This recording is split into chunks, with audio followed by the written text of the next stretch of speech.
Good morning students. मैं Sita Soni, assistant professor department of geology GHS government PG college Sujangarh. BSc part first का जो first paper है उसकी first unit में हम लीच के ऊपर डिस्कशन कर रहे हैं। आज हम लीच के संवेदी अंग इनके बारे में जानकारी प्राप्त करेंगे। तो जोंक जो है इसके अंदर 4 प्रकार के ग्राही अंग रूपांतरित होकर संवेदी अंगों का कार्य करते हैं, जिसमें पहला है वलयाकार ग्राही या एन्युलर रिसेप्टर। जैसा कि नाम से ही स्पष्ट है, इस संवेदी अंग का यह प्रकार देह खंड के उपविभाजन से बने वलयों में स्थित होता है। प्रत्येक वलय पर 18 ग्राही पृष्ठीय तल पर और 18 ग्राही प्रतिपृष्ठ तल पर स्थित होते हैं, अर्थात टोटल 36 वलयाकार ग्राही पाए जाते हैं। ये पेपिला के समान सामान्य सतह से कुछ उभरे हुए होते हैं। इनकी निर्मित अतिव्यापी चपटी कोशिकाओं से होती है। ये जोंक में टेंगो रिसेप्टर या स्पर्शग्राही होते हैं। इन्हें टेक्टाइल ऑर्गन भी कहा जाता है। सेकंड जो संवेदी अंग है वो है सेगमेंटल रिसेप्टर, खंडीय ग्राही। यह संवेदी अंग भी प्रत्येक देह खंड में स्थित होता है और इनकी सफ़ेद रंग की आभायुक्त वलयस्थ ग्राही से कुछ बड़े पेपिला के समान संरचनाएं 4 जोड़ी पृष्ठीय सतह पर तथा 3 जोड़ी अधर सतह पर मिलती है। प्रत्येक ग्राही 2 प्रकार की कोशिकाओं से बना होता है, जो प्रकाशग्राही एवं स्पर्शग्राही होती है। सामान्यतः प्रकाशग्राही कोशिकाएं पृष्ठतल पर और प्रकाशग्राही कोशिकाओं की कोशिका द्रव्य में हाइलिन पदार्थ से लेंस या ऑप्टिक अंग जो है वो इससे बना होता है। स्पर्शग्राही कोशिकाएं पतली व लंबी तथा एक दूसरे से पृथक रहती है। 5 से 10 तक की संख्या में एक साथ पाई जाने वाली इन कोशिकाओं के बाहर स्वतंत्र सिरे पर रोम के समान प्रवर्ध स्थित होते हैं। तीसरा जो संवेदी अंग है इसमें वो है नेत्र। नेत्र जो है प्रथम 5 देह खंडों में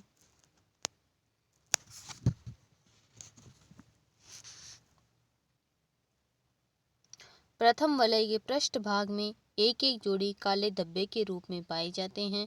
समस्त नेत्र इस प्रकार व्यवस्थित होते हैं कि काले धब्बों का एक अर्धवृत्त प्राणी के अग्र पृष्ठ भाग में दिखाई देता है।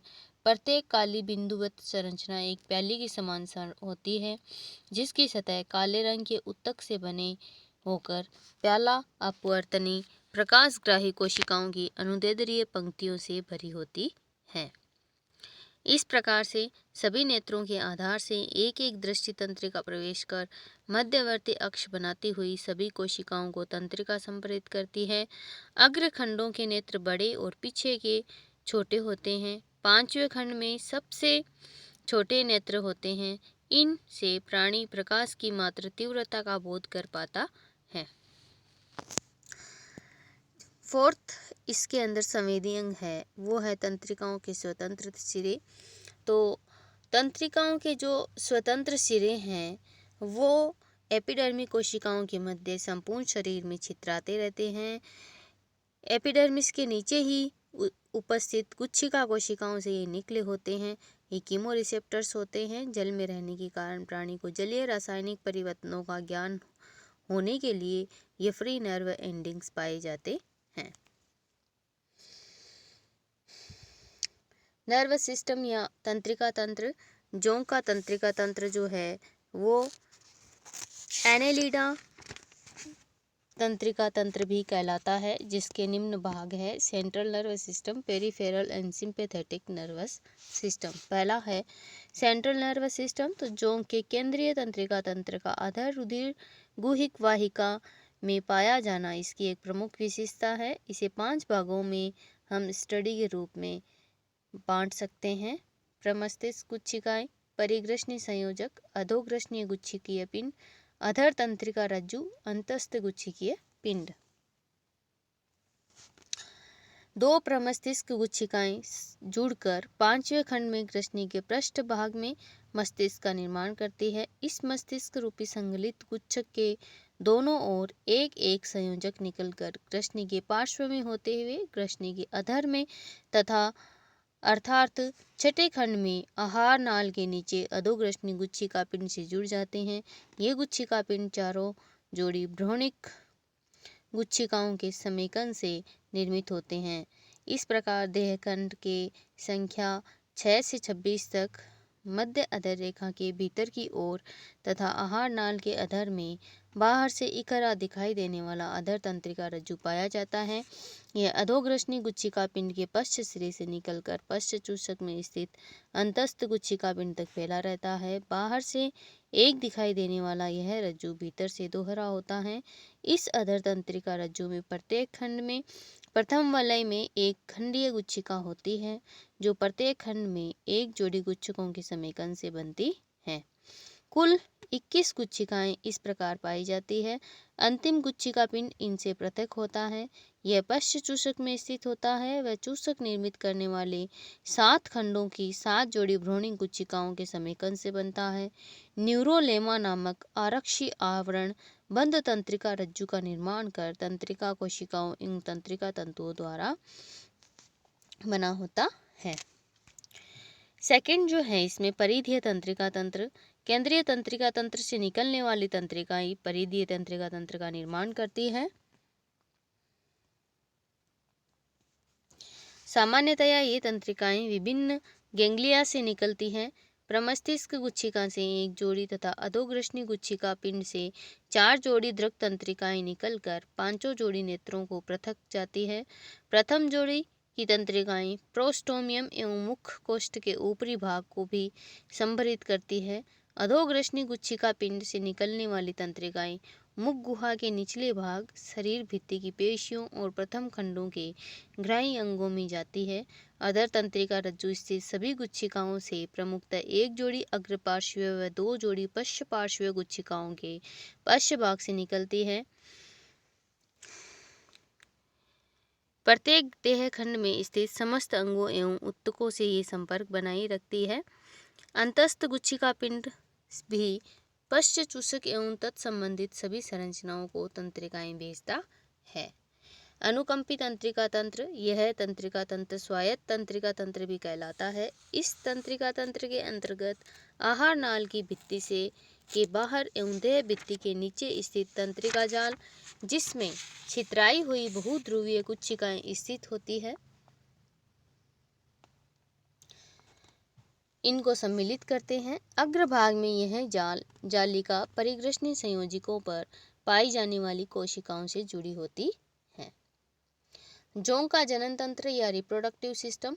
जोंक में नर एवं मादा दोनों प्रकार के जननांग प्रत्येक जंतु में पाए जाते हैं, अतः ये द्विलिंगी या उभयलिंगी कहलाता है। उभयलिंगी होने पर भी इन प्राणियों में स्वनिषेचन की क्रिया नहीं पाई जाती, अपितु 2 जंतुओं के मध्य कोपुलेशन के पश्चात क्रॉस फर्टिलाइजेशन संपन्न होता है। First is male reproductive system.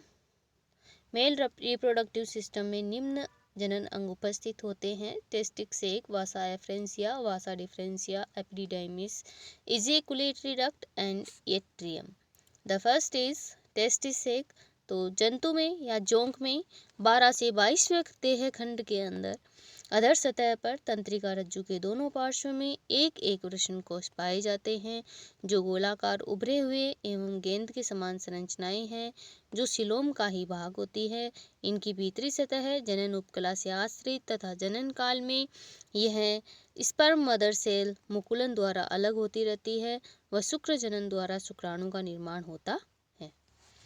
वास एफ्रेंसिया। प्रत्येक वृषण कोश के बाहरी पश्चिम पार्श्व से एक एक छोटी लहरदार वाहिनी निकलकर अपनी ओर के शुक्रवाहक में खुलती है। जंतु अक्ष से अवस्थित लहरदार वाहिनियों को 12 लहरदार वाहिनियों को ही शुक्रवाहिनियां कहा जाता है। इनके द्वारा शुक्राणु वृषण कोश से शुक्रवाहिकाओं में जाते हैं। वास डिफरेंसिया अधर सतह पर तंत्रिका रज्जु के दोनों ओर समांतर पाई जाने वाली अनुदैर्ध्य वाहिनी शुक्रवाहक कहलाती है। यह 11 से 22वें देहखंड तक फैली रहती है। दोनों ही शुक्रवाहिकाएं अनुदैर्ध्य नलिकाकार प्रगोही अवकाश में स्थित होती है। एपिडिडाइमिस, इन्हें अधिवृषण या शुक्राशय भी कहा जाता है। दोनों ओर के शुक्रवाहक 11वें खंड से आगे 10वें खंड में आकर एक एक कॉन्वुलेटेड मास बनाते हैं जो दो एपिडिडाइमिस कहे जाते हैं। शुक्रवाहक से शुक्राणु एपिडिडाइमिस में संग्रहित किए जाते हैं। इजैकुलेटरी डक्ट, दोनों एपिडिडाइमिस के अग्र पार्श्व से एक एक इजैकुलेटरी डक्ट निकलती है जो संकरी व छोटी होती है तथा 10वें खंड के अधर मध्य भाग में स्थित परिकोष्ठ में जाती है। एट्रियम, जंतु के 9वें देह खंड के पश्च भाग में एवं 10वें खंड के अग्र भाग में एक कनक के आकार का कोष्ठ होता है जो एट्रियम कहलाता है। 10वें खंड में नरजननिक रंध्र से बाहर खुलता है। ये एट्रियम 2 कोष्ठों से बना होता है। आगे का बड़ा कोष्ठ प्रोस्टेट कोष्ठ एवं पीछे का कोष्ठ पेनिस से कहलाता है। मोटी पेशीय भित्ति के प्रोस्टेट कोष्ठ में अनेकों एक कोशिकीय प्रोस्टेट ग्रंथियां पाई जाती हैं। जो पेनिस से एक भी पेशीय नलिकाकार होता है जिसमें तंतुवत खोखला पेनिस स्थित होता है जो यदा कदा नरजननिक रंध्र से बाहर निकला हुआ दिखाई दिया जा सकता है। प्रोस्टेट कोष्ठ में प्रोस्टेट स्राव द्वारा शुक्राणुओं को परस्पर गुच्छ रूप में बनाए रखते हैं। ये गुच्छे ही मिथुन क्रिया के दौरान एक जोंक द्वारा दूसरे जोंक की वेजाइना में पहुंचाए जाते हैं। मादा जनन तंत्र फीमेल रिप्रोडक्टिव सिस्टम में निम्न जो है अंग पाए जाते हैं: ovisac, ovary, oviduct, common oviduct and vagina. The first is ovisac. एक जोड़ी गोलाकृति की प्रगुहाएं 11वें देहखंड की अधर सतह पर तंत्रिका रज्जु के दोनों ओर पाई जाती हैं। इन्हें ओविसेक कहते हैं। ओवरी छोटे छोटे सूत्र के समान किंतु दोनों सिरों पर फूले हुए एक एक अंडाशय दोनों ही अंडकोश में मुक्त रूप से प्रगुही द्रव्य में तैरते हुए पाए जाते हैं। अंडाशय में मुकुलन द्वारा अंडाणु का निर्माण होता है। अंडवाहिनियां, दोनों अंडाशय के आधारों से निकलकर नलिकाकार वाहिनियां निकलती है जो पीछे की ओर मिलकर एक सर्वनिष्ठ अंडवाहिनी कॉमन ओविडक्ट बनाती है। कॉमन ओविडक्ट दाईं व बाईं ओर आने वाली अंडवाहिनियों के मिलने से बनती है। जहां दोनों अंडवाहिनियां मिलती हैं वहां एक कोशिकीय एल्बुमिन ग्रंथियां चारों ओर एक मोटा स्तर का निर्माण करती है तथा सर्वनिष्ठ अंडवाहिनी में खुलती है। इस प्रकार एल्बुमिन ग्रंथि विहीन सर्वनिष्ठ वाहिनी का पिछला भाग वलीयत होकर वेजाइना में खुलता है। वेजाइना एक पेशीय कोश के समान बड़ी नक के आकृति की संरचना होती है जो 11वें देहखंड में अधर सतह पर चिपकी हुई प्रतीत होती है। जनन काल में ये फूली हुई दिखाई देती है। इसका अग्र सिरा कुछ मुड़कर संकरा होता है। छोटी वाहिनी के समान इसका सिरा 11वें खंड के मध्य क्षेत्र में मादा जनन छिद्र द्वारा बाहर की ओर खुलता है। अंडाशयों से मुकुलन द्वारा जो है अंडाणुओं का निर्माण होता है। इस प्रकार सह अंडवाहिनी में अंडाणुओं पर एल्बुमिन की परत बन जाती है। एल्बुमिन की परत युक्त अंडाणु वेजाइना में कुछ समय तक रह सकते हैं। कोपुलेशन एंड फर्टिलाइजेशन, जो ऋत्विक प्रजनन होता है, विशेष ऋतु में ही जनन की क्रिया जैसे अप्रैल से जून तक संपन्न होती है। कोकून फॉर्मेशन, जनन काल में ही निषेचन के पश्चात कोकून का निर्माण होता है। इसके अंतर्गत 9, 10 और 11वें देह खंडों में स्थित क्लाइटेलम ग्रंथियों से करघनी के समान संरचना इन देह खंडों की चारों ओर स्रावित की जाती है जो हिम श्वेत स्नो वाइट होती है। वह भविष्य में कोकून का निर्माण करती है। एल्बुमिन के समान द्रव्य को भी क्लाइटेलम ग्रंथियां स्रावित करती है, जो निषेचित अंडों के साथ कोकून में पाया जाता है। स्नो वाइट स्राव सूख कर कड़ा होने लगता है। अब जंतु इसे छुटकारा पाना चाहता है, अतः वह सिर की ओर से इसे सरकाना प्रारंभ करता है। लयबद्ध गतियों से यह क्रिया की जाती है। अगले सिरे को पीछे खींचकर जब कोकून के सिरे स्वतंत्र होते हैं, तब वहाँ ध्रुवीय प्लग को स्रावित कर उन्हें बंद कर दिया जाता है। कोकून बनने में अनुमानित 6 घंटे का समय लगता है। कोकून को अब किसी नम स्थान पर स्थापित कर दिया जाता है।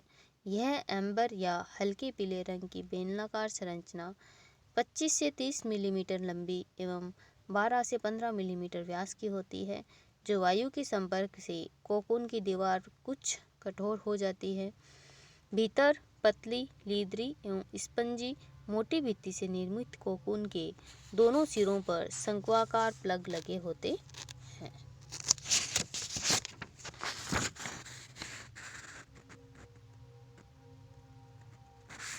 डेवलपमेंट। तो जोंक के परिवर्धन की क्रिया कोकून के अंदर ही संपन्न होती है। प्रत्येक कोकून में 4 से 24 तक भ्रूण परिवर्तित होते हैं। एल्बुमिन को परिवर्धन काल का भोजन माना गया है।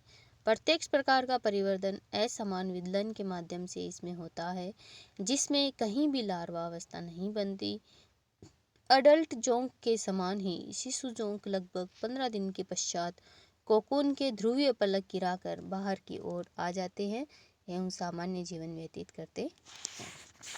ओके स्टूडेंट, ये था जोंक का लाइफ साइकिल, जिसे भारतीय मवेशी जोंक भी कहते हैं। नेक्स्ट वीडियो के अंदर हम आर्थ्रोपोडा से रिलेटेड डिस्कशन करेंगे। Thank you. Have a nice day.